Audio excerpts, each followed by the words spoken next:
Acordei molhado de suor, com meus lençóis bagunçados pela cama. Minha respiração estava forte e rápida, meu coração a 1000 por hora.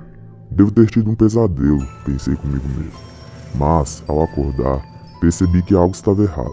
Estava com uma incômoda sensação, como se eu não estivesse sozinho no meu quarto, como se houvesse alguém me observando.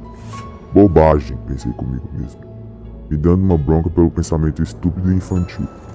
Olhei para os lados, nada além de uma incômoda escuridão, que revelava apenas o contorno do meu armário, de minha escrivaninha, repleta de papéis e de deveres de casa, de minha porta, cuja havia uma pequena fresta aberta, revelando uma pequena claridade vinda do corredor, e de minhas roupas, que estavam jogadas perto da porta, empilhadas de um jeito perturbador. Olhei para o relógio na escrivaninha. 3h12 da manhã. Já estava cansado de ouvir que acordar às 3 da manhã não era bom presságio. Olhei para os lados novamente, nada fora do normal, além da estranha escuridão, que parecia ter se tornado mais intensa desde que eu acordei. Me virei e tentei voltar a dormir. Sem sucesso, resolvi ir tomar um copo d'água. Me sentei na cama e esfreguei meus olhos, para tentar ver além da escuridão que cegava meus olhos, mas acabou não adiantando muito. Fui tateando pela parede até encontrar a saída do meu quarto. Ao encontrá-la, abri a porta e fui em direção à cozinha, que estava um tanto mais clara. Bebi 2 copos de água e voltei para o meu quarto. Abri a porta e, quando olhei para o lado do armário, vi que as roupas estavam jogadas. Estavam ali penduradas.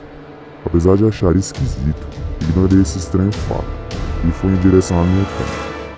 Paft! Tropecei em algo duro e caí de cara no chão. Senti o líquido quente e espesso escorrer pelo meu nariz. Limpei o sangue com a manga do meu pijama e olhei o chão para ver no que havia tropeçado. Não havia nada. Não conseguia ver nada. A escuridão era tanta que a partir desse momento não conseguia enxergar a 1 palmo de distância do rosto. Havia algo estranho ali, sem dúvida alguma. Tateei a parede em busca do interruptor. Quando encontrei, eu apertei ele, já preparando meus olhos para a luz que viria a seguir. Um vulto enorme se ergueu do chão.